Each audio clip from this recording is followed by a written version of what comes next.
જેવું બીજ વાવશો ને એવું ફળ મળશે, જેવી કરણી કરશું એવું ફળ મળશે.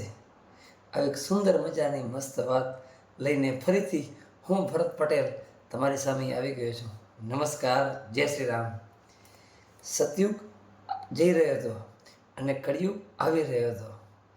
તો સતયુગે કળિયુગને એમ કીધું કે તું કળિયુગ છો, પણ આ દુનિયામાં જે માણસ છે ને એને મારતો નહીં. તો એ કે ત્યારે કલિયુગે એમ કીધું કે હું તો કોઈ નથી મારતો, પણ પોતાના કર્મથી, પોતાની લાલચથી, લોભથી માણસ પોતપોતાને મારે છે. એ કે સતયુગે કીધું કે ના ના, એવું ના હોય. કે ત્યારે કળિયુગ કીધું તમે ચાલો મારી સાથે, બતાવું તમને શું થાય છે. એ કે તો કળિયુગ અને સતયુગ બંને જતા હતા. એક પર્વતમાંથી બેઠા, બંને બેઠા ને તે બે ભાઈ જંગલ તરફ જઈ રહ્યા હતા. રસ્તા ઉપર બે ભાઈ જતા રહ્યા ને સામેથી એક હરણ, સોનાનું હરણ હતું ને, એ મને દેખાણું. તે બંનેને વિચાર આવ્યો કે સોનાનું હરણ છે ને, ચાલને એનો શિકાર કરી લઈએ.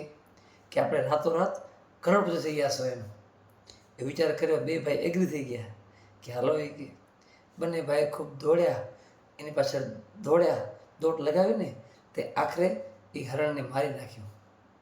હરણને મારી નાખ્યો ને તો ત્યારે દિવસ હતો. તો એમ થયું કે ભાઈએ કીધું કે આને આપણે રાત્રે લઈ જશું. કે ઘરે કે દિવસના લઈ જશું ને તો હરેક કોઈક જોઈ જશે તો આપણે એને ભાગ દેવો પડશે. કે અથવા કોઈક સરકારી કર્મચારીને કહી દેશે કે તો આપણા ઉપર દંડ લાગશે. કે તો આપણે રાત્રે લઈ જશું. કે બંને ભાઈ કે આ સારો વિચાર છે એમ એગ્રી થઈ ગયા. પછી મોટા ભાઈ નાના ભાઈને કીધું કે તું જા, ઘરે જા અને ઘરે કહી આવ કે ભાઈ આપણે રાત્રે મોડા આવશું અને મારા માટે ટિફિન લઈ આવતું એમ કે ભોજન તો કરવું પડશે. તો કે નાનો કે હતી હશે, હાલો જઈ આવું.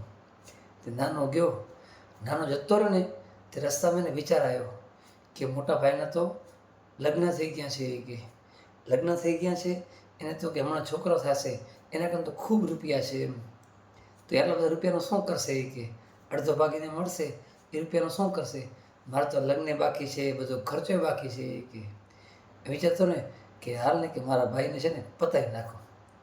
જ્યારે મોટો ભાઈ અહીંયા એમ વિચારતો રહ્યો કે નાના તો જે લગ્ન બાકી છે. કે એને તો કંઈ ખર્ચો છે જ નહીં. કે મારે તો કંઈ છોકરા થશે હમણાં, મારા લગ્ન થઈ ગયા છે, તો એને અડધો વિશ્વ શું કામ હોય કે નાનકાને.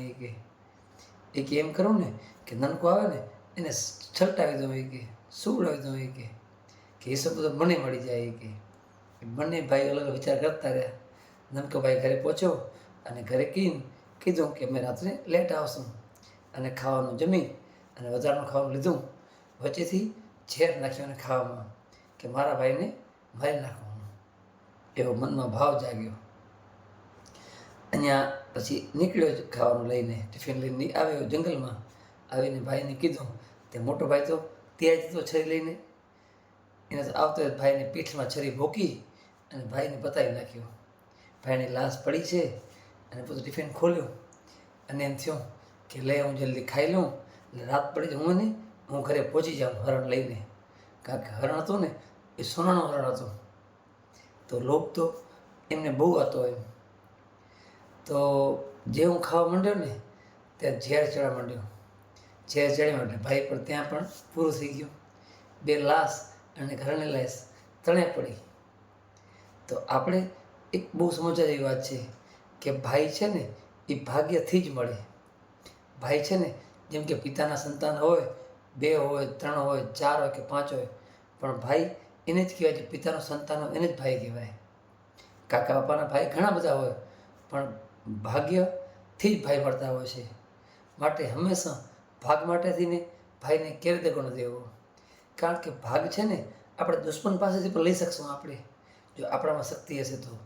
અને આપણને ભગવાન કૃપા કરશે ને તો ગમે ત્યાંથી આપણે કમાઈ શકશું આપણે. પણ ભાઈના ભાગમાંથી ક્યારેય ભાગ ન પડાવો. નાનો હોય તો મોટાને એમ થવું જોઈએ કે મારો નાનો ભાઈ છે એને થોડું વધારે મળે. નાનો હોય તો એને મોટા પ્રત્યે હોવો જોઈએ કે મારો મોટા ભાઈ વધારે મહેનત કરી છે, 2 પૈસા ભલે એને મળે, વધારે મળે. અને હંમેશા ભાઈ છે ને એક સંપથી રહી. હંમેશા એવો વિચાર કરીએ કે ભાઈ છે ને તો આપણી દુનિયા છે. માટે હંમેશા ભાગ માટે થઈને ભાઈને ક્યારેય પરેશાન ના કરવો. આ નાનકડી વાતમાંથી જરૂરી કોઈને શીખ લઈએ કે લોભ લાલચ આપણે ઓછી કરવી.